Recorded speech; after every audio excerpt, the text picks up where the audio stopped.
இந்த மண்ணுக்கான இந்த மக்களுக்கான தலைவர்கள் ஏராளமானோர் இருக்காங்க.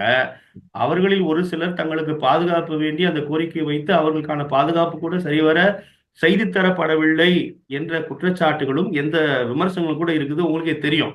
ஆமா. அப்ப இந்த வரிசையில தமிழக வெற்றி கழகத்தின் தலைவர் நீங்க குறிப்பிட்டது மாதிரி ஒரு வருஷம் கூட இன்னும் ஆகல. ம். எந்த தேர்தலிலும் போட்டியிடல, எந்த வாக்குகளும் இன்னும் பெறவில்லை. இப்போதுதான் களத்தில் வருகிறார். ம். வரும்போதே ஸ்ட்ரைட்டா நான் சிஎம் தான் அவன் சொல்றாரு. ம். அவரு என்ன பண்ண போறார், ஏது பண்ண போறாருன்றதெல்லாம் தேர்தலுக்கு பிறகு, அவர் வாங்க போகும் வாக்குகளுக்கு பிறகுதான் தெரியும். ஆமா. அதற்கு முன்னதாக அவரை பாதுகாக்க மத்திய அரசாங்கம் இவ்வளவு கவனம் செலுத்துகிறது என்பது பாராட்டுக்குரியதுதான். மண்ணின் மகனுக்கு நீங்கள் பாதுகாப்பு கொடுங்கள். ஆனா இதை நீங்க குறிப்பிட்டீங்க பத்மநாபன், நீங்க கேட்டீங்க இது இது இது நம்ம எப்படி பாக்குறதுன்னு. இதிலும் அரசியல் இல்லாமல் இல்லை பத்மநாபன். ஆமா. பாஜக ம். தன்னுடைய அன்பு கரத்தை நீட்டுகிறது ம். அப்படின்ற ஒரு விமர்சனங்கள்